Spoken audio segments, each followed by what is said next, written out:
Hello students, आप सभी का हमारे इस यूट्यूब चैनल में स्वागत है। स्टूडेंट्स, हम नंबर थ्योरी या आप कहें फंडामेंटल ऑफ नंबर थ्योरी या एलिमेंट्स ऑफ नंबर थ्योरी, ये इसके हम लेक्चर्स सॉल्व कर रहे थे। और हम इससे पहले जो लेक्चर पढ़ा था उसमें हमने पढ़ा था कि आयलर फंक्शन क्या होता है, आयलर फंक्शन क्या होता है और किस तरह से इसको डिफाइन किया जाता है, और इससे रिलेटेड कुछ थ्योरम्स हमने पढ़ी थी। ठीक है, इसमें हम आयलर फंक्शन से रिलेटेड कुछ क्वेश्चन सॉल्व करेंगे। ठीक है, तो जैसे अगर क्वेश्चन सॉल्व करना चालू करें तो बेसिकली ये क्वेश्चन स्टूडेंट्स जो है डेविड एम बर्टन वाली बुक के जो क्वेश्चंस हैं वो हैं हमारे पास। तो पहला क्वेश्चन है हमारे पास, कैलकुलेट 5001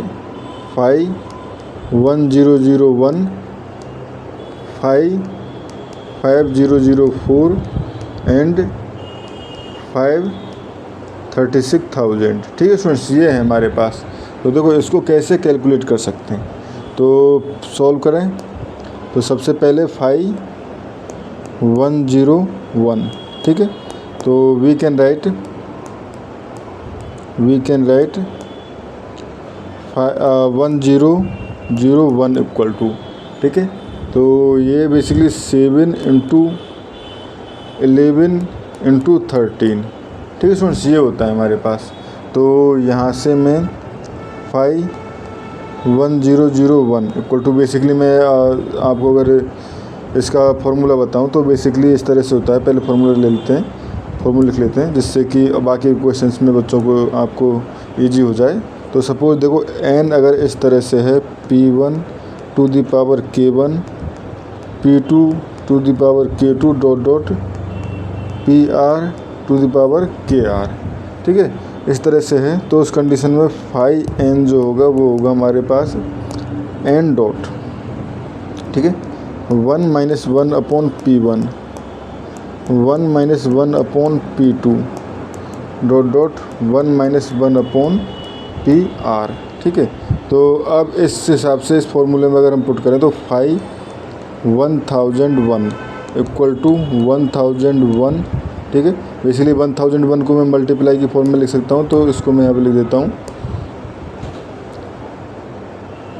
7 इंटू 11 इंटू 13, ठीक है, और ये हो जाएगा 1 माइनस 1 अपॉन 7 p1, ठीक है, and 1 minus 1 upon 11 and 1 minus 1 upon 13।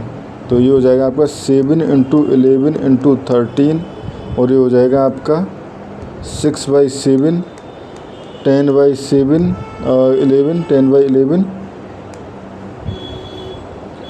ठीक है, ये हो जाएगा 10/11 एंड 12/13, ठीक है। तो ये सब कट जाएंगे हमारे पास, ये सब यहाँ पे कट जाएंगे, तो ये हो जाएगा बेसिकली 6 इंटू 10 इंटू 12, ठीक है, तो ये हो जाएगा 720, यानी 720 ऐसे नंबर्स हैं जो कि 1001 से छोटे हैं और को प्राइम है 1001 से।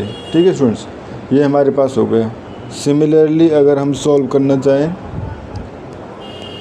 5040 के लिए, ठीक है, तो ये लिखा जा सकता है 2 टू द पावर 4 3 स्क्वायर 5.7, ठीक है। तो यहाँ पे 5040 इक्वल टू हो जाएगा 2 to the power 4 3 square 5 into 7, 1 minus 1 upon 2, 1 minus 1 upon 3, 1 minus 1 upon 5 and 1 minus 1 upon 7, ठीक है स्टूडेंट्स। तो ये हो जाएगा हमारे पास 2 to the power 4 into 3 square into 5 into 7, और ये हो जाएगा 1 अपॉन 2, ये हो जाएगा 2 अपॉन 3, ये हो जाएगा आपका 4 अपॉन 5 एंड ये हो जाएगा 6 अपॉन 7, ठीक है। तो देखो यहाँ पे जो टर्म हमारे पास 7 और 5, तो 7 एंड 5 कट जाएगा, 3 की एक स्क्वायर रह जाएगा और 2 का क्यूब रह जाएगा बेसिकली, ठीक है। तो ये बच गया 2 का cube into 3 into 2 into 4 into 6, ठीक है स्टूडेंट्स, ये हो गया। जब आप इसको सॉल्व करोगे तो आपके पास ये वैल्यू आ जाएगी 1152, ठीक है, 1152, यानी इतने नंबर्स हैं जो कि को प्राइम है, ठीक है स्टूडेंट्स। अब इस क्वेश्चन में बेसिकली थर्ड पार्ट जो है वो आप खुद सॉल्व करोगे 36,000 वाला, ठीक है।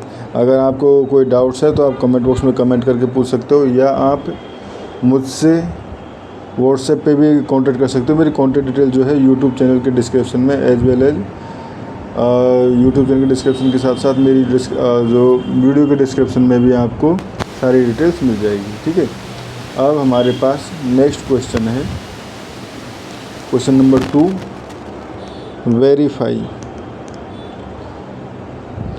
5n equal to 5n plus 1 equal to 5n plus 2, ठीक है। Is true for n equal to 5186, यानी इस नंबर के लिए ये रिलेशन जो है वो ट्रू है, ठीक है स्टूडेंट्स। तो इसको सिंपली हमें अब वही कैलकुलेट करना है। तो देखो 5186, इसको मैं लिख सकता हूँ 2 into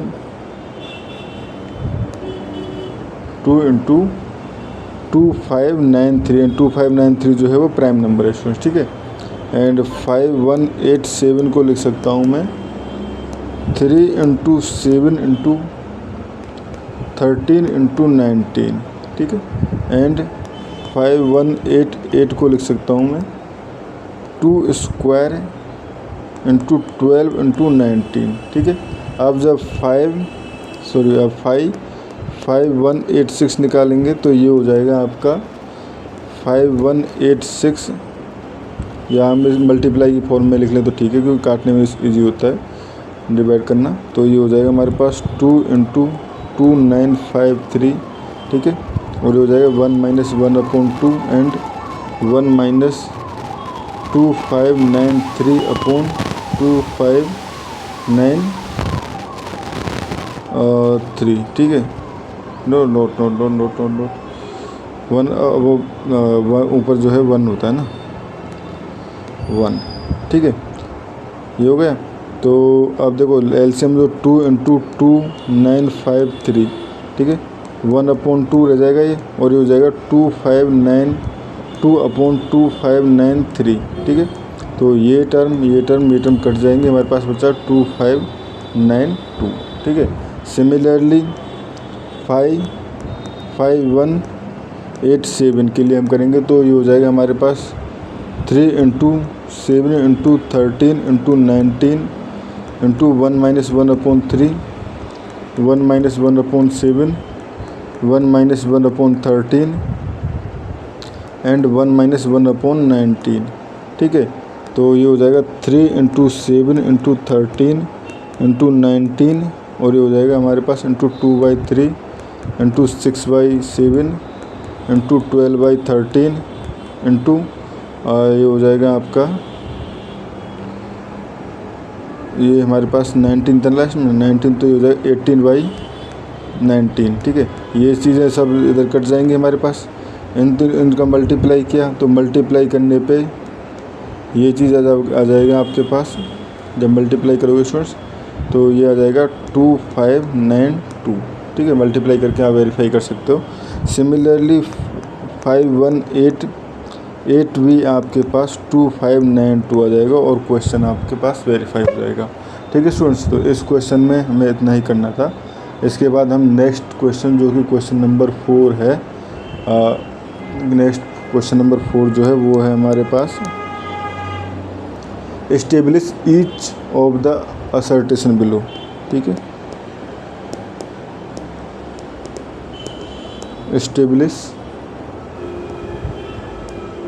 each of the assertion below, ठीक है स्टूडेंट्स। तो इस क्वेश्चन को हम सॉल्व करना चालू करते हैं। पहला A part, if n is odd, ठीक है, odd integer, then 5 2n equal to 5n, ठीक है। इस क्वेश्चन को हम सॉल्व करते हैं। तो अब देखो स्टूडेंट्स, अगर ऑड इंटीजर है तो उस कंडीशन में n can be written as, यहाँ पे हम ले लेते हैं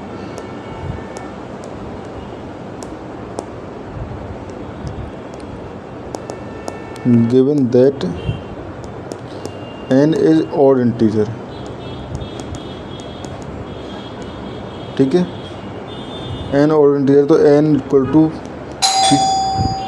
p1 to the power k1। Students इस क्वेश्चन में इतना ही। नेक्स्ट क्वेश्चन में हम और पार्ट्स इसके सॉल्व करेंगे।